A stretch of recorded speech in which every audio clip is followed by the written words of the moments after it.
大家欢迎回到地产实验堂今天是心情沉重的一集啊！怎么了？好不容易我们的 co-host 这个颜值提高，今天 CK 又在我们当中回来了，真是。我跟你说，我不录了，我生气了。你坐下，我忍了很久哦，搞得嘉宾来了，就好不容易请到美女来，这sorry，对，要 respect 一点，要 respect 一点。等一下我再跟你聊这件事。在最后算上，joking aside，今天我们要聊很重要的一个东西是。在商业地产里面，很多人就觉得不好做，但是做到好不容易拿到生意，结果还是 close 不了，为什么？保险有问题。那我们今天在我们当中是商业地产保险，听说这个华佗在世啊，哇，解决了不少这叫什么这个疑难杂症啊。那我们也可以今天好好来聊一聊这个，好不好？我是你的地产一哥，我是你的地产大师兄，我们是南家的专业经纪人啊，能够在每个礼拜给大家带点小小的干货，让你在买卖的过程中帮你安心不贵，一步到位。那喜欢这样干货的朋友，记得帮我们点赞关注。保证你以后不迷路。又是一通废话。那到这位小美女叫什么名字 ？Hello， 我是Nicole。Nicole， 你好。Nicole 有一个很酷的 last name， 薛仁贵的薛。哇，这个不错，的薛野派哦。那请问这个薛小姐，你是做什么的？我是做商业保险的。那在我们当中，今天来我们当中就是跟我们分享一下，听说常常帮助我们中间的这个 realtor，大家都常常 recommend， 所以叫你来聊一聊。那今天到我们当中，有没有跟我们有什么分享 ？OK， 就我觉得其实做商业保险，我做8年多，然后我跟很多的就是 realtor 合作，其实我都有点像是最后那个救火的，因为很常会发生，就是说他们已经要准备 move in， 然后都签好合约了，然后也准备要交接钥匙的时候，房东跟他讲说，那个你的保险没有啊，我要保险你才可以给你钥匙，所以我都是有点 last minute， 然后来提这个水来救火，说好，我赶快帮你拿到报价。好不容易就是拿到，把客人都弄服服帖帖找到地方，然后进来就还是搬不进来。你不要以为搬不进来就没事哦，搬不进来以后，你的合约已经签了，你每个月要照付，都是钱呐，风险很大的。那这个当然是我们其中的一条，我们待会还要分享，总共今天有4条是吧？这个可能常常碰到的通病吧，就他比较常碰到这个那。碰到这样的情况怎么办？其实我觉得最重要就是要找对专业的商业保险的经纪人，很重要。对，要知道要什么资料嘛，对不对？对。像什么资料，可不可以跟我们大概1-2个讲一下？其实我觉得最基本的公司你自己在做什么，这个很重要，因为不同的保险公司它要求的资料不一样，然后你的不同的 operation 它 concern 的 risk 也都不一样，所以我觉得第一个就是要对的资料很重要，然后你就不要说 back and forth， 然后跟客人这边要了以后，然后保险公司又要别的东西，那来去其实花很多时间。问题就来了，我是小白经纪，我哪知道要什么东西啊？我找谁问的问题？就找专业的商业保险经纪人，就会给你一个不好意思，就找你聊一聊嘛哈。你不需要知道什么东西，但是我常常跟人家讲，经纪人不一定是最什么都懂的人，但是你一定要是最有资源的人。对，那你旁边像这样的好资源，就要把它用起来。好，那给我们第2条。第2条其实我觉得是最常我的客人会发生的状态。那我觉得这个其实是每一个在加州或是不管在每一个地方，你要有仓库，你要经营你的事业，最重要就是你要有第3责任险。OK， 你现在讲所谓的仓库，像这种海外仓这种之类的，是不是？对，因为我大部分的客人其实蛮多，他都是做海外仓或者是这个转运站。对，那这个货其实来来去去，那我们最常遇到的状况就是，比如说你的员工开着你的叉车在搬货的时候，然后不小心撞到来 deliver 的人，或者是 trucking driver 在 loading dock，然后造成对方受伤或是财产的损失，那这都是有第3责任险。脑袋还蛮有画面的，就是人在拆那个车在那边飙出来，就插走了。对，那个这个开车撞到员工，然后受伤，那不是 workers comp 的吗？它其实分2块，第一个就是说，他如果撞到的是自己的员工，那就是劳工保险。OK， 那劳工保险其实是加州法律有规定说，你只要有 at least 1位员工以上，你都一定要有劳工保险。你刚刚说一位员工以上，1位，我听到1万，我觉得1万，我生意做很大哦，1万哦，不错。那基本上都是要的。对，其实依法规定它是一定要有的。你们可以纠正人家的发音。搞得像好像嚼槟榔一样，你欠揍了，对不对？没事，一位，不好意思。然后另外一个部分就是，你如果撞到是别人第3人的话，那就是第3责任险了。我还真没有去了解到有这个区别。保险这个东西就是有很多分支，是很多东西我们以为没事的，就是其实也不用猜 ，again 就是问清楚了。其实说实话，怎么能知道啦？这还是说回那句话，找那个专业的人，他直接跟你讲就可以了，对不对？你真的叫其实保险这个业，我觉得这包括任何行业专业上面来讲，都是一个经验的累积啦。对，包括像我们 real estate 也是一样，你不知道事情，你觉得我们好像每天都做得很顺，对不对？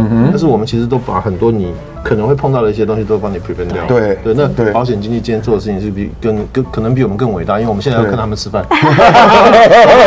OK， 非常赞同哈。OK， 非常赞同。那跟我们讲第3个好不好 ？OK， 所以第3个其实我刚刚带着，因为已经讲到劳工保险嘛，所以其实劳工保险最常大家犯的错误就是说，大家会觉得我今天都是在 warehouse 工作，那我就是比较没有经验的 agent， 他其实会把这个 class code 放成一般的 warehouse 的 class code 去算这个费率的计算。那我举例来讲，比如说这会比较省钱吗？我先问一下。会，但是他是错的 class code， 所以他不是故意，他不是不小心，他是不知道。我觉得他知道，我也这样讲，我们就这样把 benefit 得到，他是不小心的。哦 ，OK，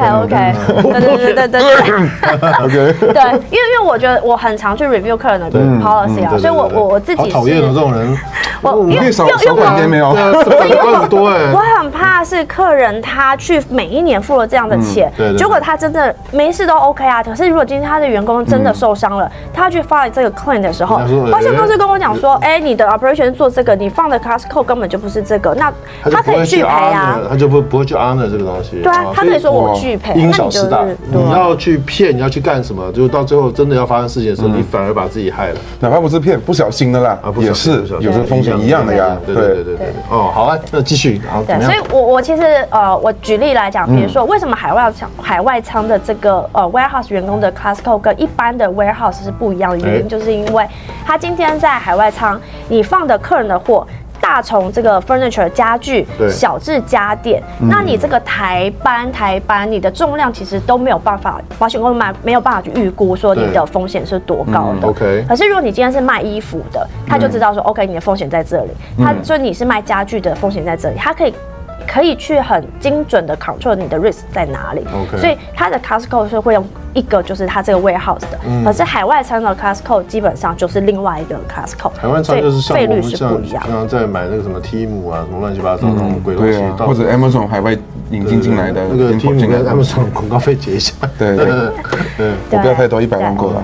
所以不同的 operation 它的 class code 是完全不一样。那我觉得对我们来讲，其实这个可能你们觉得没有很，就是不会觉得好像都是 warehouse 员，可是对我们讲差很多，因为我们很怕客人到 fire claim 的时候，然后被 decline 说。有些东西就不能太 generalize 啊，那个大白话是在这边是行不通的，我们要把它很多东西讲清楚了，对不对？对。OK， 好，那我们就知道说这部分要避免。还有一条是什么？最后一个其实我觉得也是很跟客人息息相关的，就是说财产险的部分呢，就是财产险，对。对，而且就是说，一般在 warehouse 有什么财产啊？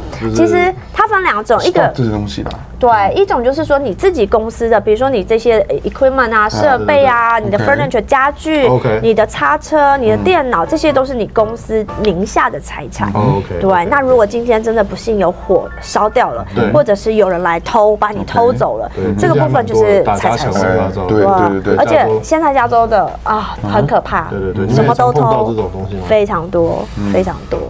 对，好惨。我们之前碰过这个，刚刚这个也在讲，我们 residential 的这种保险都已经很难处理，商业的东西我们是另外一片世界了，对不对？对，真的是另外一片天地了。对，那所以在 warehouse 也常常会有打砸抢的事情发生。OK， 那这个处理理赔这一块的话，保险公司应该也是很头大的。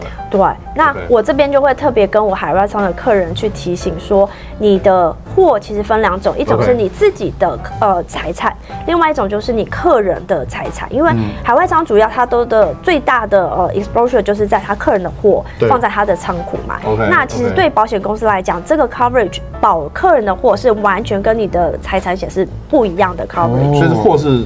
如果你没有弄好，货是没有被 cover 的。对，你还以为有被 cover， 其实没有。所以人家放在你东西在里面放就没了这样子。对。那很危险哎。对。那所以这个是另外一个 coverage。我这个还要加一块很快的。请说。这个保险一般谁买啊？